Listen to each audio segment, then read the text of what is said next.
오늘 두 번째입니다. 지혜를 찾아서 잠언의 지혜 말씀드립니다. 날씨가 덥지요. 지금 갑자기 한여름 날씨가 되었습니다. 오늘 여러분 교회 오시면요, 예배 드릴 때 시원하고 또 예배 드려서 영혼이 시원하고, 그래서 이 자리가 얼마나 좋은 자인지 모르겠습니다. 자, 옛날에 어떤 분이 구두를 만드는 분이 있었습니다.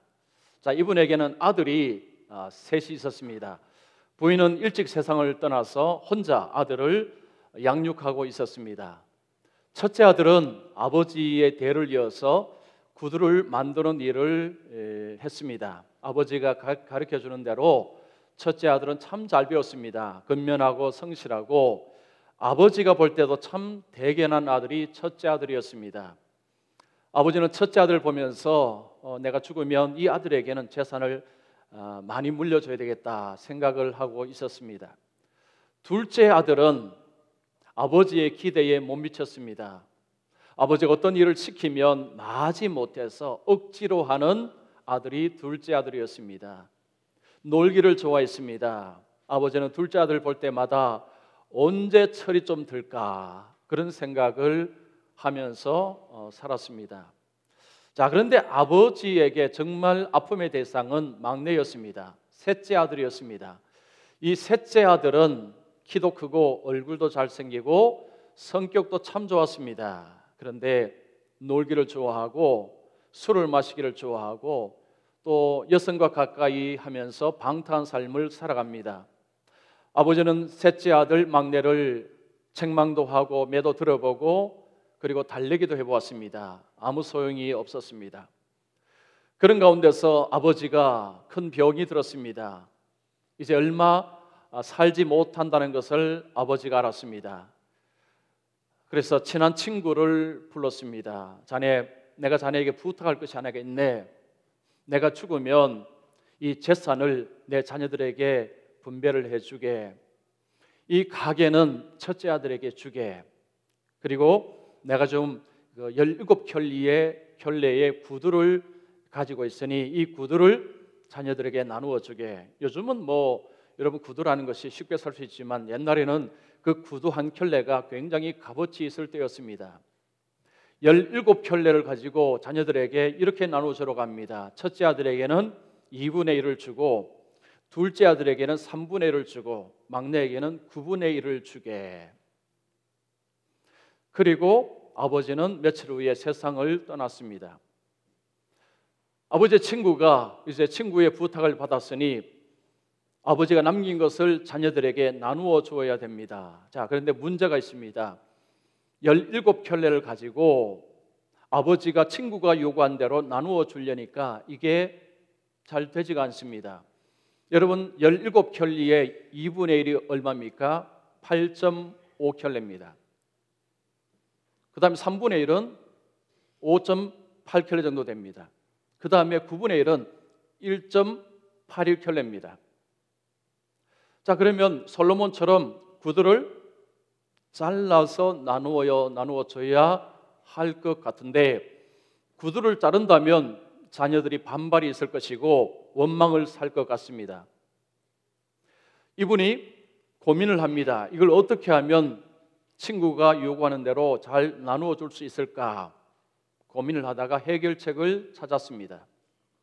자기 돈을 내어서 구두 한 켤레, 새 구두를 하나 샀습니다. 도합 18켤레입니다. 반이 몇 개입니다? 몇 켤레입니까? 9켤레입니다. 3분의 1은 6켤레입니다. 9분의 1은 2켤레입니다. 자, 그러면 도합 17켤레입니다. 이상하죠? 그러면 한 켤레가 남습니다. 그것은 자기가 가졌습니다. 자녀들에게 다 나누어 주었는데 자녀들이 그 아버지 친구의 그것을 보고 감명을 받았습니다. 그 아버지가 자녀들에게 뭔가를 가르쳐 주려고 17켤레만 남겨놓은 것 같습니다. 그 아버지 친구는 참 지혜로웠습니다. 문제를 잘 풀었습니다. 셋 아들이 정신을 차리고 힘을 합쳐서 구두 가게를 크게 성장을 시켰다고 합니다. 자, 보통 사람들이 이 문제를 받으면 어떻게 해결을 하려고 합니까? 17켤레를 가지고 이걸 어떻게 나눌 것인가 그것만 고민을 합니다. 그러면 17켤레를 가지고 친구가 요구한 대로 나누어 주려면 방법은 있기는 있습니다. 친구 자녀들을 불러 모읍니다. 모아서 양보를 요구합니다. 너는 첫째니까 너 좀 양보해라. 아니면 너 둘째니까 너 좀 양보를 해라. 양보를 독려하면서 구두를 나누어 주는 방법도 가능합니다. 자, 그러면 양보한 아들 입장에서는 섭섭함이 아무래도 있습니다. 양보를 하긴 했지만 나보다 더 가진 형제에 대한 그런 질투 아니면 상처 이런 것들을 가질 수가 있습니다. 자, 그런데 그 아버지의 친구는 17켤레를 가지고 문제를 풀지 않았습니다. 관점을 바꾸었습니다. 다른 관점으로 문제를 풀 때 형제들에게 감명을 주면서 그들의 삶을 일으켜 세워주는 그렇게 문제를 풀었습니다. 지혜롭게 풀었습니다. 많은 사람들이 인생을 살아가면서 어떤 문제를 닥칠 때에 눈에 보이는 것을 가지고 거기에만 집중합니다. 눈에 보이는 것으로만 모든 것을 판단을 합니다. 여러분, 그렇게 보면 인생에서 풀지 못할 문제가 굉장히 많습니다. 예를 들면 갑자기 재난이 닥쳤습니다. 재앙이 다가옵니다. 큰 질병이 다가옵니다. 그런 문제를 닥칠 때에 많은 분들이 좌절하고 낙심하고 삶을 포기를 해버립니다. 이유가 뭔지 아십니까? 눈에 보이는 것으로 세상을 살아오다 보니, 눈에 보이는 것으로 세상을 판단하다 보니 그런 문제가 왔을 때는 풀 재간이 없기 때문입니다. 관점이 눈에 보이는 것만을 봤기 때문에 그런 어려움, 고난, 재난, 재앙이 올 때에 그것을 해석할 수 있는 능력이 없는 것입니다. 자, 여러분, 예수를 잘 믿으셔야 됩니다. 이유가 뭔지 아십니까? 삶 속에는 수많은 문제들이 일어납니다. 예수를 잘 믿게 될 때 그 문제를 어떻게 봅니까? 다른 관점으로 봅니다. 우리는 눈에 보이는 관점으로 해석하지 않습니다. 우리는 눈에 보이지 않는 관점을 가지고 있습니다. 쉽게 말하면 하나님의 관점입니다. 하나님의 관점을 가지고 세상을 볼 때에 눈에 보이는 것을 보고 판단하는 사람들보다 이상의 많은 것을 보고 해석할 수가 있습니다. 안타깝게도 많은 사람들이 눈에 보이는 것만 봅니다. 그것만 믿습니다. 눈에 보이지 않는 것을 인정하지 않으려고 합니다. 그래서 하나님을 인정하지 않습니다. 그런 삶을 살아가다가 고난과 재난과 어려움이 닥칠 때에 문제를 못 풀어서 좌초하고 넘어지는 것입니다. 여러분, 사람들은 형통을 원합니다. 형통이 무엇입니까? 형통은 문제없이 잘 굴러가는 인생이 형통이 아닙니다. 형통은 문제가 있지만 그 문제를 풀어가고 새로운 삶, 새로운 역사를 이루어가는 것이 형통입니다. 그 형통한 삶을 살기 위해서 절대적으로 필요한 것이 지혜입니다. 하나님의 지혜입니다. 왜 하나님의 지혜가 필요할까요? 여러분, 이 세상은 하나님의 통치하는 세상입니다. 하나님이 만드시고 하나님이 섭리하십니다. 하나님이 인도하십니다. 그래서 하나님의 지혜는 하나님의 관점을 가지기 때문에 우리가 하나님의 관점을 가지게 되면 눈에 보이지 않는 것을 볼 수 있습니다. 해석할 수 있습니다. 그래서 어떤 재앙과 어려움과 환난이 일어나도 그것을 해석할 수 있기 때문에 새로운 삶을 살아갈 수 있습니다. 즉 형통한 길을 걸어갈 수가 있습니다. 이것을 잠언이 우리에게 가르쳐주고 있습니다. 자, 잠언은 하나님의 백성들에게 지혜를 가르칩니다. 잠언은 우리에게 경건하고 깨끗하고 근신하며 지혜롭게 살게 될 때에 우리 인생에 보상이 있다라고 말씀합니다. 그 보상은 소망입니다. 내일을 말하는 것입니다. 잠언을 읽을 때에 이 지혜를 가지면 장래가 있고 소망이 있다라는 말씀을 계속해서 하고 있습니다. 잠언은 하나님을 경외하는 것을 지식의 근본으로 이야기합니다. 지혜의 근본으로 이야기합니다. 하나님을 경외하며 하나님을 믿고 살아갈 때에 그 인생의 형통한 길을 알게 된다는 것입니다. 그래서 잠언은 우리에게 형통의 길을 이야기하면서 그 형통의 길은 지혜로운 자가 그 길을 간다고 이야기합니다. 자, 오늘 제가 잠언의 지혜를 말씀합니다. 잠언을 다 말씀하는 것은 불가능하고 2장 1절에서 8절까지만을 가지고 말씀합니다. 자, 이 말씀은 잠언에서 굉장히 중요한 말씀입니다. 왜 지혜를 가져야 되고, 그리고 지혜를 가지기 위해서는 어떻게 해야 되는지, 그리고 지혜를 가지게 될 때 우리의 삶에 어떤 일이 일어나는지를 이 8절 안에서 우리에게 말씀하고 있습니다. 자, 먼저 첫 번째, 여러분 지혜를 가지기 위해서는, 얻기 위해서는 갈망해야 됩니다. 적극적으로 찾아야 합니다. 1절부터 4절까지 말씀이 바로 그 말씀입니다. 여러분 지혜를 원한다면 그러면 열심히 지혜를 찾아야 한다는 것입니다. 지혜는 느긋하게 앉아 있어서 그냥 오는 것이 아니라는 것입니다. 여러분이 여러분 발로 열심히 찾아나갈 때에 그 지혜를 얻을 수 있다는 것이 1절부터 4절의 말씀입니다. 여러분 1절 보시면 내 아들아 말씀합니다. 내 아들아, 아버지가 아들에게 하는 교훈 같습니다. 이것은 솔로몬이 아들에게 하는 표현 아니냐? 이걸 왜 내가 들어야 되느냐? 이런 의심이 생길 수 있습니다. 자, 그런데 잠언에서 내 아들아라는 표현이 자꾸 나옵니다. 이것은 무슨 표현이냐? 솔로몬이 아들에게 하는 것 같지만 실제적으로는 하나님이 자기 백성을 아들로 부릅니다. 우리에게, 자기 백성에게 하시는 말씀이 바로 잠언의 말씀입니다. 자, 그리고 이 말씀이 하나님의 말씀이라는 증거가 두 가지가 있습니다. 자, 아들아라고 말을 하면서 거기에는 약속을 붙입니다. 너가 이렇게 살게 되면 자, 이런 좋은 일이 벌어질 것이다 라는 복을 약속하는 표현들이 잠언에 계속 나옵니다. 부모가 자식에게 교훈을 할 때에 부모는 자식에게 복을 약속할 수는 없습니다. 왜냐하면 복을 주는 자는 부모가 아닙니다. 하나님이십니다. 부모는 교훈을 할 뿐입니다. 살아온 경험이 있기 때문에 교훈을 하지 자식에게 복을 약속할 수는 없습니다. 잠언에는 복이 약속되어 있습니다. 이것은 하나님이 말씀하신다는 것을 의미합니다. 또 하나는 여러분 1절에 보시면 나의 말, 나의 계명이라는 표현이 있습니다. 이 계명이라는 표현은 모세가 하나님의 말씀을 받아서 이스라엘 백성들에게 전해줄 때에 쓴 표현이 계명입니다. 그 단어가 바로 이 단어입니다. 그래서 이 두 가지 이유를 통해서 이 잠언의 말씀은 그냥 아버지 솔로몬이 자녀에게 주는 사적인 이야기가 아니라 하나님이 솔로몬을 통해서 오늘 우리에게, 하나님의 자녀에게 말씀하시는 하나님의 말씀이라는 것입니다. 자, 1절 다시 보십시오. 1절에 보시면 나의 말을 받으며, 내 아들아 나의 말을 받으며, 그리고 나의 계명을 내게 간직하며. 자, 여기서 받다, 간직하다라는 동사에 주의를 하셔야 됩니다. 여기서 받는다는 것은 탈취하다, 낚아채다라는 표현입니다. 자, 하나님의 말씀을 받을 때에 어떻게 받아야 된다는 것입니까? 남들이 가져갈까 노심초사하면서 얼른 내가 빨리 낚아채는 것입니다. 이것이 바로 이 표현입니다. 받을 때에 그냥 주면 받고 안 주면 안 받고 이렇게 받으면 안 된다는 거죠. 하나님의 말씀을 듣는 자는 남들이 먼저 갖고 갈까 염려하면서 내가 빨리 그 말씀을 내가 탈취하고 낚아채는 것을 받는다라는 표현을 씁니다. 그 다음에 간직하다는 동사는 이것은 어떤 중요한 것을 이렇게 숨겨놓는 것을 말합니다. 보관하는 것을 말합니다. 다른 사람이 알까봐 걱정하면서 깊은 곳에 숨겨놓는 것을 말합니다.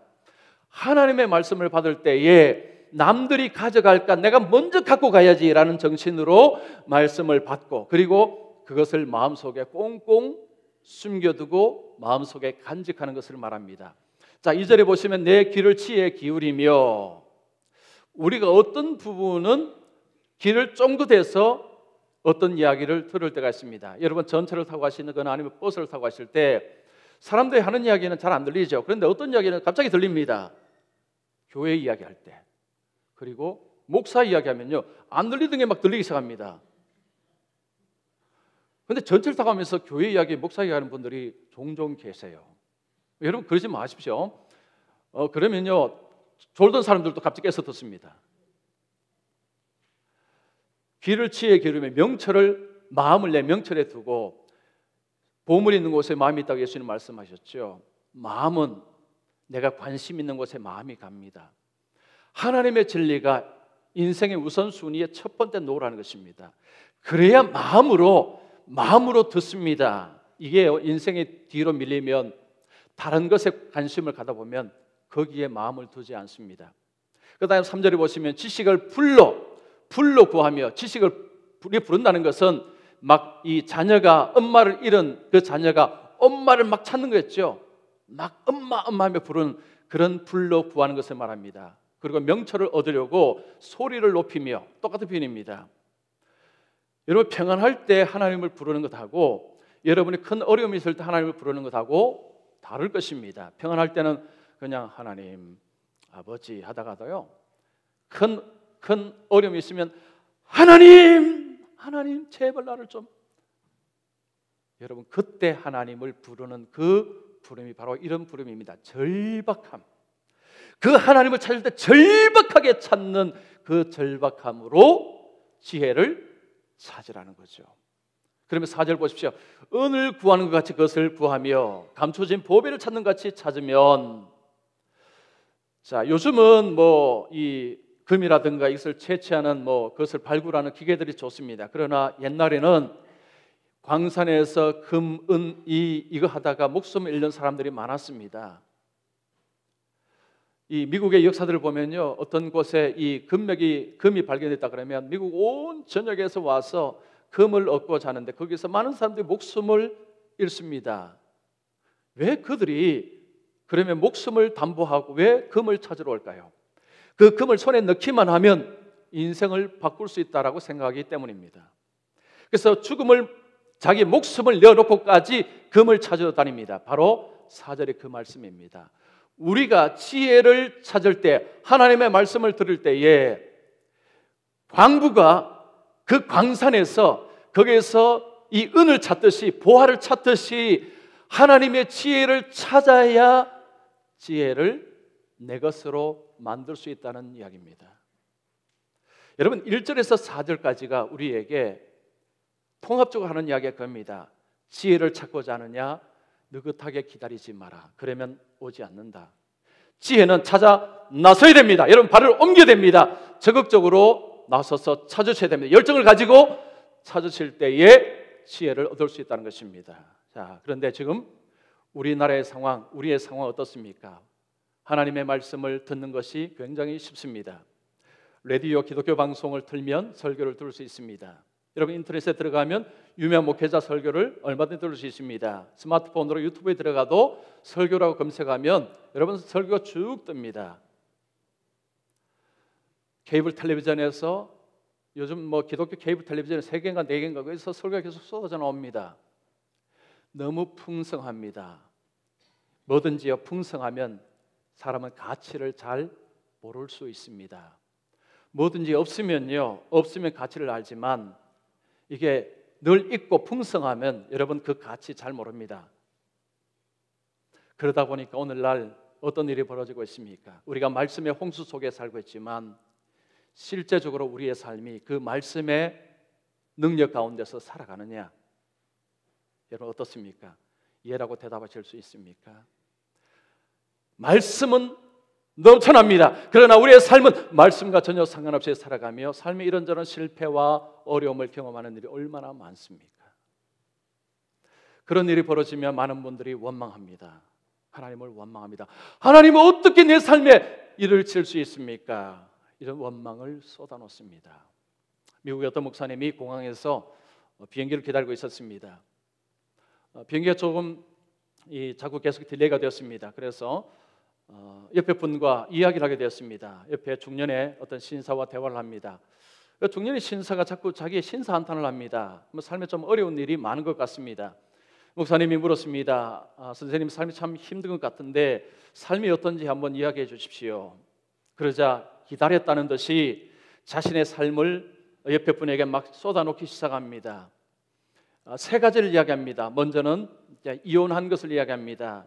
자기 부인과 이혼을 했는데 부인이 너무 악하게 변해버렸다고 이야기합니다. 그래서 이혼을 했다고 이야기합니다. 두 번째는 이 빚을 너무 많이 지고 재정적으로 지금 힘든 상황에 있다는 이야기를 합니다. 그리고 세 번째는 직장을 잃어버렸는데 누구도 자기에게 직장을 알선해 주지 않는다. 그래서 하나님을 향해서 사람을 향해서 원망 불평이 이분에게 가득했습니다. 목사님이 그 이야기를 들으면서 그분에게 이렇게 말합니다. 선생님, 제가 한 가지 좀 물어도 되겠습니까? 뭘 물으시겠습니까? 자, 목사님 묻습니다.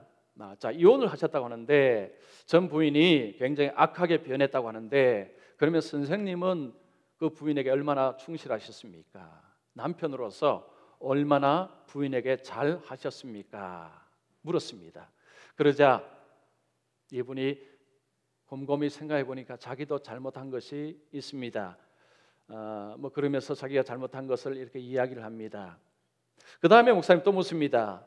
지금 재정적으로 빚이 많다고 하는데, 그러면 선생님은 수입과 지출을 한번 생각해 보시면 수입보다 혹시 지출이 더 많지 않으십니까? 혹시 선생님은 충동 구매를 한 적이 없습니까? 안 사도 되는 과한 물건을 구입하신 적이 없습니까? 자, 그러니까 이분이 대답합니다. 사실 고급 승용차를 한 대 무리하게 구입을 했다고 이야기합니다. 그리고 삶 속에 무리한 지출했는 이야기를 합니다. 그리고 마지막에 또 목사님 묻습니다. 자, 지금 아무도 일자리를 알선해 주지 않는다고 원망하셨는데, 그러면 어떤 분이 만약에 선생님에게 일자리를 알선해 주기 위해서 이전 직장에 선생님에 대해서 물으면 그 직장 사람들은 선생님을 어떻게 평가할 것 같습니까? 그분 정말 좋은 분입니다. 그분을 잃어서 우리는 너무너무 손해봅니다. 이렇게 이야기를 할 것 같습니까? 그러자 이분이 사실 전 직장에서 상사와 대판 싸우고 나왔습니다 말합니다. 목사님이 그분에게 말합니다. 제가 목사입니다. 신문을 밝힙니다. 선생님 이야기를 들어보니 선생님 하나님을 원망하시지 마십시오. 성경에 보면 뿌린 대로 거둔다고 말씀합니다. 혹시 선생님 미련한 것을 뿌려서 지금 미련한 결과를 거두었다고 생각되지 않습니까? 제가 선생님 한 가지 제안을 드리겠습니다. 잠언을 읽어보셨습니까? 잠언을 한번 읽어보시고 선생님 아직도 늦지 않습니다. 새로운 씨앗을 뿌려보십시오. 새로운 씨앗을 뿌리시면 잠언을 통해서 형통한 삶으로 인도받을 수 있을 것입니다. 그런 이야기를 했답니다. 많은 사람들이 삶 속에 어떤 불행이 일어나면 운이 좋지 못해서라고 이야기합니다. 운을 이야기합니다. 예수 믿는 사람은 이 사람처럼 하나님이 어떻게 나의 삶 속에 이렇게 할 수 있습니까? 라고 하나님 탓을 합니다. 자, 그때 우리가 봐야 될 것이 무엇입니까? 내 삶 속에 내가 미련한 씨앗을 뿌리지 않았는가? 내가 뿌린 대로 지금 거두고 있다는 사실을 한번 점검할 필요가 있습니다. 잠언은 우리에게 이것을 말씀하고 있습니다. 여러분, 잠언을 얼마나 읽어보셨습니까? 요즘 새벽에 제가 잠언을 설교하고 있습니다. 우리 새벽에 나오신 분들은 저와 함께 잠언을 묵상하고 잠언을 말씀을 살피고 있습니다. 저는 제가 잠언을 개인적으로 읽었지만 설교하기 위해서 잠언을 공부를 하면서 참 잠언이 놀랍다는 것을 제가 깨달았습니다. 여러분, 잠언이 쓰여진 시기가 솔로몬 시대입니다. 수천 년 전입니다. 그런데요, 잠언을 읽으시면 여러분 놀라십니다. 21세기의 오늘날 우리에게 필요한 말씀이 거기에 들어있습니다. 안 읽으시니까 잘 모르시죠? 읽어보시고요. 그 속에서 한번 보십시오. 잠언은 31장까지 기록되어 있습니다. 그러면 하루 31일 생각하면 하루에 약 드신다 생각하고 한 장씩을 한번 읽어보십시오. 아침이나 저녁에 읽어보시면, 아침에 읽으시면 어제 일을 생각하면서 한 장을 읽으시고, 저녁에 읽으시면 오늘 하루의 삶을 돌아보시면서 잠언을 읽으시면 됩니다. 자, 그 잠언을 읽으시면서 거울처럼 자신의 삶을 한번 비춰보십시오. 자, 하나님은 이렇게 말씀하는데 나는 어떻게 살았는가를 거울로 통해서 점검을 해보시라는 것입니다. 여러분, 잠언을 읽으시면 친구 관계 어떻게 해야 되는가 나옵니다. 가난한 자를 어떻게 대해야 되는가 나옵니다. 분노를 어떻게 해야 되는지 나옵니다. 술을 어떻게 대해야 되는지 나옵니다. 그리고 상하 관계를 어떻게 해야 되는지 나옵니다. 근신, 열심히 사는 것, 이런 어떤 삶, 그리고 부유하게 되는 것, 그리고 보증까지도 여러 번 나옵니다. 이 잠언은요, 정말 다른 성경하고 놀라운 것이 실제 생활에, 우리의 생활에 바로바로 적용되는 이야기들로 꾸며져 있는 것이 잠언입니다. 그런데 잠언을 혼자 읽으시면 어려운 표현들이 있고 내용을 잘 모를 것들이 있습니다. 그래서 여러분 잠언에 관한 책을 하나 사십시오. 잠언에 관한 책을 사시면 여러분 이 인터넷에다가 검색하면 뭐 책이 있습니다. 그 책을 한 권 사서 하루에 한 장을 읽고 그리고 거기에 해설을 읽고 하시면 그러면 잠언을 잘 이해하실 수 있습니다. 자, 그러면요 그 잠언을 읽으시면서 여러분 정말 느끼실 것입니다. 야, 정말 실제적이다. 야, 이렇게만 산다면 정말 형통하게 되겠다는 그런 생각을 반드시 하시게 되어 있습니다. 이 말은 우리의 삶 속에 수많은 어려움과 갈등이 일어나는 것이 그 잠언의 표현에 빌리자면 잠언의 지혜를 따르지 않았기 때문입니다. 우리에게 하나님께서 이런 지혜를 주셔도요 우리가 이것을 귀담아 듣지 아니하면 그러면 이것은 나의 것이 되지 않습니다. 예수님께서 마태복음 13장에 보면 씨 뿌리는 비유를 말씀하셨습니다. 거기에 네 토양이 나오죠. 근데 세 곳에서 열매가 맺지 못했습니다. 길가, 돌밭, 가시밭. 거기는 씨앗이 떨어졌지만 열매를 맺지 못했습니다. 새가 먹어버렸고 햇빛 때문에 타버렸고 그리고 근심, 걱정, 재물로 인해서 그만 열매를 맺지 못했습니다. 그러나 옥토에 떨어진 씨앗에서는 30배, 60배, 100배의 결실을 얻었다고 합니다. 그러면서 예수님이 마지막에 이런 말씀하셨습니다. 귀 있는 자는 들으라. 무슨 이야기일까요? 첫 번째, 두 번째, 세 번째도 다 귀를 열고 들었습니다. 그런데 제대로 안 들었습니다. 제가 조금 거짓말 보탰어요. 이렇게 보면요 여러분 잘 들으시는지 안 들으시는지 제가 알 수 있습니다. 거짓말 조금 보태면 다 알 수 있습니다. 다 보입니다. 이렇게 보면. 자, 우리가 하나님의 말씀을 받을 때에 사모해야 됩니다. 시편 19편 10절에 보면 금곧 많은 순금보다 더 사모할 것이요 꿀과 송이꿀보다 더 달도다. 하나님의 말씀에 향한 사모함, 기다림, 소망 이것을 가지고 하나님 말씀을 들어야 이 말씀이 내 삶 속에 뿌리를 내린다는 말씀입니다. 여러분 신앙생활 몇 년 하셨습니까? 20년, 30년, 40년 하셨습니까? 아니면 5년 하셨습니까? 여러분 삶 속에 얼마나 변화가 있었습니까? 예수 믿어 정말 좋다. 내 삶이 정말 형통해. 이런 고백을 하실 분이 얼마나 계십니까? 예수 믿는 내 삶은 왜 이래? 혹시 이런 생각 들지 않습니까? 그러면 점검해야 될 것이 있습니다.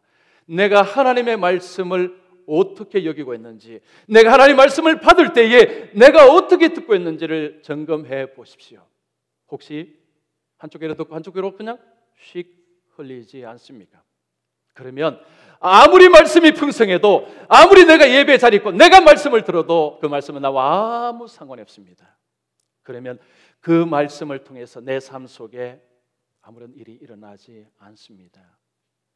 내 걸로 취하십시오. 낚아채십시오.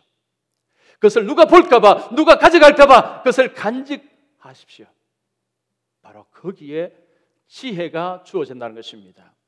그 다음 두 번째로 1절부터 4절까지 할 때에 어떤 현상이 벌어지느냐, 하나님을 알게 됩니다. 5절 보십시오. 여호와 경외하기를 깨달으며 하나님을 알게 되리니.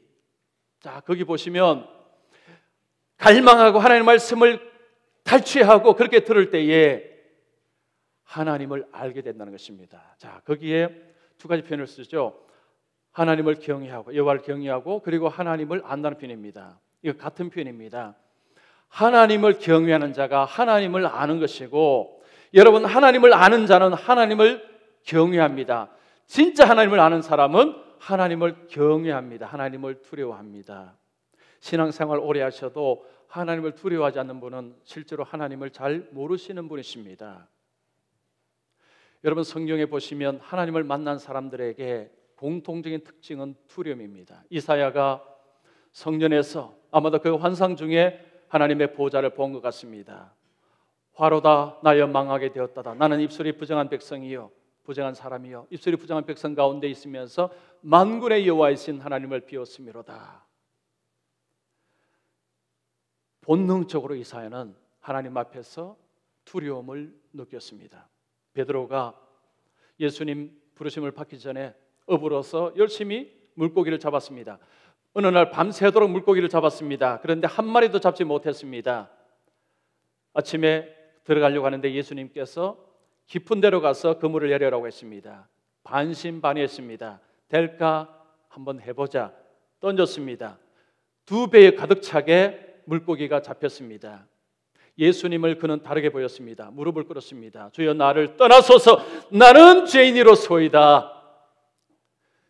물고기 잡기 전에는 그냥 사람이었습니다. 그러나 물고기를 잡고 나서 그 주님이 하나님이었고 두려운 분으로 다가왔습니다. 성경에서 하나님을 만난 사람은 본능적으로 두려움을 가지고 있습니다. 두려워서 떱니다. 잠언은 하나님을 경외하는 것이 지식의 지혜의 근본이라고 이야기합니다. 잠언 9장 10절 말씀, 자 띄워주시죠. 같이 읽습니다. 시작.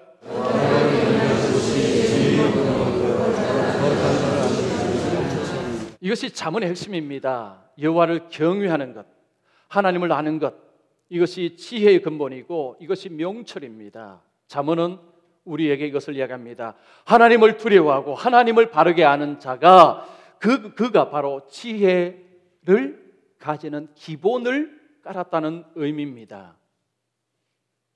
저는 하나님을 두려워합니다. 저는 하나님을 무서워합니다. 이유가 있습니다. 저는 2가지 이유 때문에 하나님을 무서워합니다. 여러분 혹시 하나님 두려워하지 마음에 안 드시면 이 2가지를 한번 잘 들어보시기 바랍니다. 첫 번째 이유는 지옥 때문입니다. 지옥. 저는 지옥이 있다는 것을 믿습니다. 왜냐하면 예수님께서 말씀하셨기 때문이기도 하고 또 한 가지 이유가 있습니다. 지옥은 하나님의 진노가 쏟아지는 것이 지옥입니다.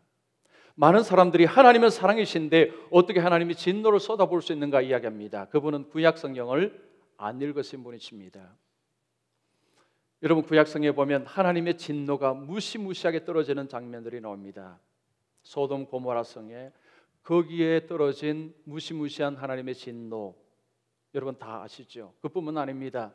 하나님을 반역하고 하나님을 떠나서 죄를 쌓고 살 때에 하나님의 무서운 진노가 임한다는 것이 구약의 사건들이 우리에게 보여주는 증거입니다. 여러분 하나님의 진노는 실제입니다. 역사 속에서 있었던 이야기입니다. 가상 이야기가 아닙니다. 하나님이 우리를 겁내도록 하게, 겁을 먹도록 하기 위해서 일부러 이야기한 것이 아닙니다. 이것은 실제입니다. 저는 지옥이라는 것 때문에 저는 하나님을 두려워합니다. 2번째는 인간이 당하는 고통 때문입니다. 여러분 고통을 원하시는 분 계십니까? 하나님이 고통을 주겠다 하면 어서 주십시오. 아무도 안 계시죠? 만약에 하나님이 우리에게 내일 너에게 이런 고통을 주겠다 하면 여러분 오늘 밤에 못 주무실 것입니다. 두려워서 잠을 잘 수 없을 것입니다. 고통은 우리에게 두려운 것입니다. 제가 지난주에 우리 교회 연세 드신 집사님 한 분이 지금 중환자실에 계십니다. 가서 신방을 했습니다. 중환자실은 시간이 딱 정해져 있습니다. 그 정한 시간에 가서 집사님 갔습니다. 집사님이 지금 몸을 움직일 수는 없어요. 그런데 의식은 있었습니다. 제가 알아보시겠습니까? 알아보겠다는 거죠. 기도를 해드렸습니다. 그리고 나오면서요, 제가 이런 생각이 들었어요. 야, 집사님 정말 힘들겠다. 여러분 한번 생각해 보십시오. 지금 그 중환자실이라는 것은요, 거기는 뭐 공기도 그렇고 참 보통 그런 환경이 아닙니다. 지금 답답해도요, 움직일 수도 없고 어떻게 할 수가 없습니다. 지금 만약에요, 우리가 활동하실 때는 이것을 떨치기 위해서 뭐 운동을 한다든지 아니면 뭘 마신다든지 아니면 뭘 본다든지 답답함을 해소할 수 있는 길이 있습니다. 그러나 그렇게 했으면요, 아무것도 못합니다. 근데 정신은 말짱합니다. 여러분 그 고통이 얼마나 크겠습니까? 제가 그 집사님을 뵙고 나오면서 그 생각이 들었어요. 참 집사님 정말 힘들겠다. 인간에게 찾아오는 이 고통이 왜 왔습니까? 뭐 때문에 왔습니까? 아담과 하와가 타락한 이후에 세상이 저주를 받았습니다. 하나님을 떠난 가운데서 다가온 것이 바로 이런 고통입니다. 내가 준 고통은 하나님 직접적으로 내게 좀 벌로 주신 것은 아닙니다. 그러나 우리에게 찾아온 이런 고난과 고통은 결국은 인간이 하나님을 떠난 가운데서 일어난 일입니다. 여러분 고통을 생각하실 때 하나님이 얼마나 두려우신 분인가. 성경은 하나님을 소멸하시는 불이라고 말씀합니다. 자, 여러분 하나님이 어떤 분이라고 생각되십니까? 하나님 그저 사랑이니까 뭐 내가 좀 잘못해도 다 용서해 주시고 그렇게 생각되십니까? 그분은 하나님을 잘 모르시는 분이십니다. 여러분, 하나님 두려우신 분이십니다. 저는 하나님 정말로 두려워하고 있습니다. 저를 8년 동안 보셨죠? 보시면 여러분 제 말이 거짓말이 아니다는 것을 아실 것입니다. 저는 하나님을 정말 두려워합니다. 근데 가끔씩 보면요, 안타까운 모습이 보입니다. 하나님 말씀대로 순종하지 않는 가운데서도 너무 그것을 당연하게 여기고 그 앞에서 하나님 앞에서 자신의 잘못을 깨닫지 못하고 그런 모습들 보면 정말 안타깝습니다. 왜 그런 줄 아십니까? 하나님이 무섭지 않기 때문입니다. 하나님이 무서우면요 그렇게 못합니다. 우리는 약해서 넘어질 수 있습니다. 그러나 넘어졌을 때에 하나님이 두려워서 그 때문에 그 죄책감이 휩싸이고, 여러분 그것이 우리에게 엄청난 무거운 짐이 되는 것입니다. 바로 그분이 하나님을 두려워하는 분입니다. 하나님을 두려워하는 분이 하나님을 아는 분이고, 자, 그때 하나님께서 세 번째 지혜를 내려주시고 그 지혜를 통해서 하나님은 우리를 보호하신다고 말씀합니다. 자, 여러분 6절을 보시면 하나님께서 여호와께서 지혜를 주시고 지식과 명철을 그 입에서 내신다고 말씀합니다. 하나님을 두려워하고 하나님을 알아갈 때에 하나님께서 우리에게 지혜를 주시는데 그 지혜를 통해서 하나님은 우리를 양육해 가십니다. 솔로몬이 하나님 앞에 헌신했죠. 지난주 말씀드렸습니다. 자기 삶을 전적으로 드릴 때 하나님께서 내가 네게 무엇을 줄고 듣는 마음을 달라고 했습니다. 하나님이 그에게 지혜를 주셨습니다. 바로 솔로몬이 그 경험을 가지고 있습니다. 하나님을 경외하고 하나님 앞에 삶을 드리는 자에게 하나님은 지혜를 그 입에서 내시는 분이십니다. 여러분 7절 보십시오. 정직한 자를 위하여 완전한 지혜를 예비하시며 행실이 온전한 자에게 방패가 되시나니. 여러분 그 말씀 보시면 정직한 자, 행실이 온전한 자가 누굽니까? 하나님의 말씀을 따라 사는 자입니다. 하나님의 말씀에 순종하는 자입니다. 그 삶 속에 하나님께서 보호하신다는 거죠. 자, 방패라는 말을 들으면 아브라함이 생각납니다. 하나님이 아브라함을 부르셨습니다. 자기 집에서 고향에서 불러서 가나안 땅으로 인도하셨습니다. 근데 가나안 땅에 들어가는 게 척박한 땅입니다. 거기는 이미 살고 있는 무시무시한 부족들이 있습니다. 어느 날 그 네 왕이 조카 롯과 그 가족을 인질로 잡아갔습니다. 아브라함이 그 소식을 들었습니다. 자기가 키운 318명을 데리고 가서 조카 롯과 그 수하의 모든 가족들을 구출했습니다. 하나님께서 아브라함에 나타나셨습니다. 아브라함아 두려워하지 말라. 내가 너의 방패요 너의 지극히 큰 상급이라. 하나님께서 내가 너의 방패가 되어주겠다고 하셨습니다. 그 가나안 땅에서 하나님이 아브라함과 그의 삶을 그의 가정을 보호하셔서 거기서 후손들을 낳도록 그렇게 하셨습니다. 바로 그겁니다. 정직한 자에 의해서 하나님의 말씀을 따라가는 자에게 하나님의 지혜를 부어주시되, 완전한 지혜라는 것은 이 땅에서 형통할 수 있도록 하나님이 날마다 우리에게 지혜를 부어주신다는 말씀입니다. 그리고 8절 보십시오. 정의의 길을 보호하시며 성도의 길을 보존하신다라는 표현을 씁니다. 자, 하나님께서 이 성도, 하나님을 따르고 하나님의 말씀을 따라가는 자에게 보호해 주신다고 말씀합니다. 여러분 그 보호해 주신다는 것은 하나님의 능력으로 보호해 준다는 것입니다. 이것은 신약에도 약속이 있습니다. 자, 베드로전서 1장 5절 말씀 우리 같이 읽습니다. 시작.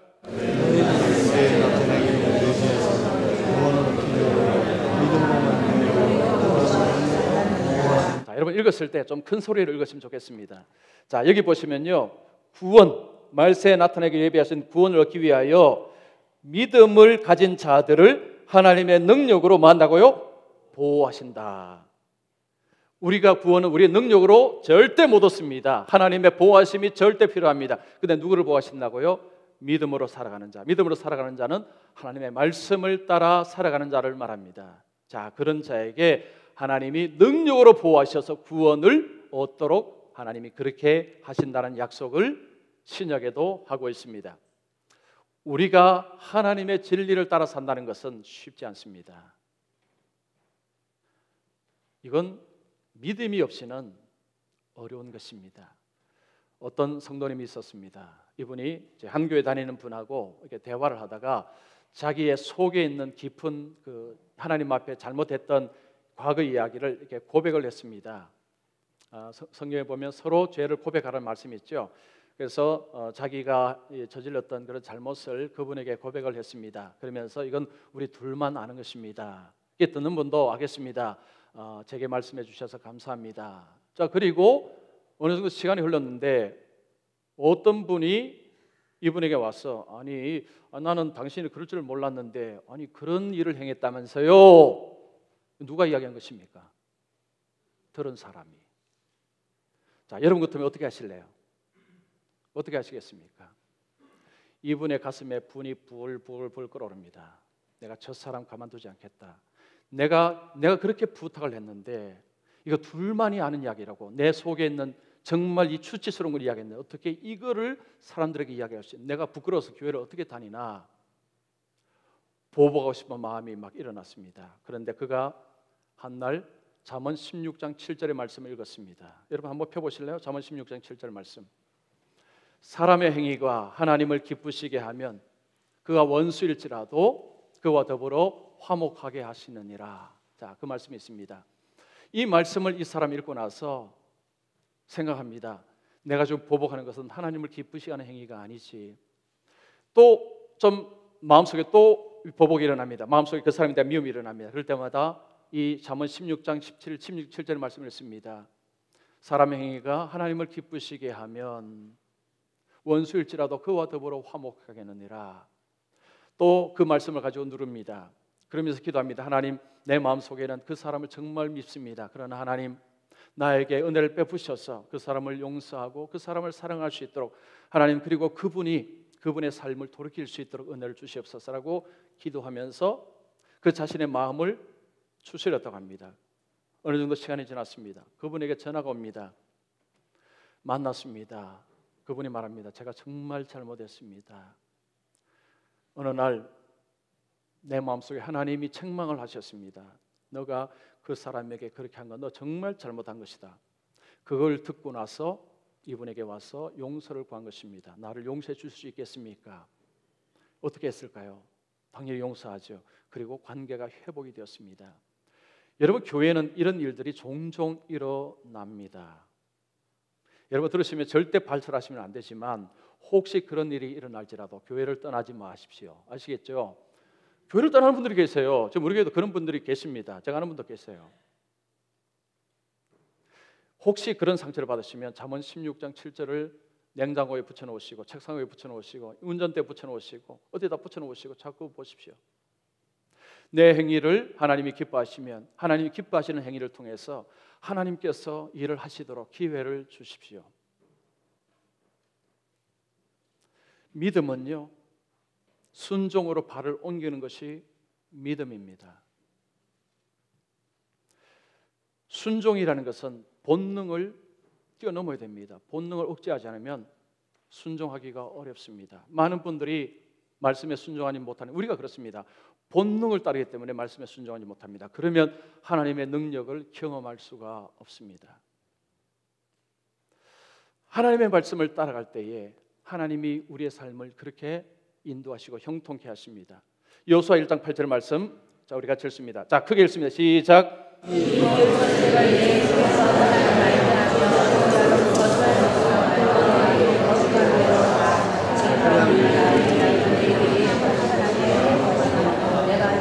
자, 이 율법책을 내 입에서 떠나지 말게 하고 그 안에 기록된 대로 주야로 묵상하고 그 안에 기록된 대로 다 지켜 행하라. 그리하면 내 길이 평탄할 것이요 내가 형통하리라. 여기에 중요한 것이 그거죠. 말씀을 지켜 행해야 됩니다. 그래야 형통해 된다고 이야기합니다. 말씀을 정말로 뼛속까지 우리가 받아들이고 발을 옮겨야 된다는 거죠. 발을 옮기셔야 그 다음에 무슨 일이 벌어졌습니까? 하나님의 형통하심이 우리의 삶 속에 경험이 된다는 것입니다. 많은 분들이 예수 믿어도 별거 없네, 예수 믿어도 여전히 뭐 이런 이야기를 합니다. 틀린 이야기입니다. 그 잘못된 이야기입니다.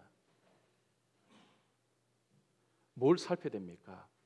내가 말씀을 어떻게 듣고 있느냐, 내가 그 말씀을 삶 속에 어떻게 따라가고 있는가, 그걸 물으셔야 됩니다. 물론 욥처럼 예외적인 경우가 있습니다. 그러나 그것은 예외적인 경우고 일반적으로 이 잠언은 우리에게 하나님의 지혜를 가질 때에, 하나님의 지혜를 우리에게 부어주실 때에 그 지혜를 통해서 우리의 삶이 형통하게 된다는 것이 잠언을 통해서 하나님 우리에게 주신 약속입니다. 자, 오늘 오신 분들은 여러분 이왕 예수 믿을 바에야 형통한 삶을 살아가야 되지 않겠습니까? 그래서 여러분 오늘부터 집에 가셔서 잠언 말씀을 다른 성경도 물론 읽으셔야 되지만 특별히 잠언 하루에 한 장씩 읽으시면서 여러분 삶의 거울로 삼으셔서 하나님 앞에 형통한 삶을 누리시기를 축원합니다. 우리 같이 기도하겠습니다.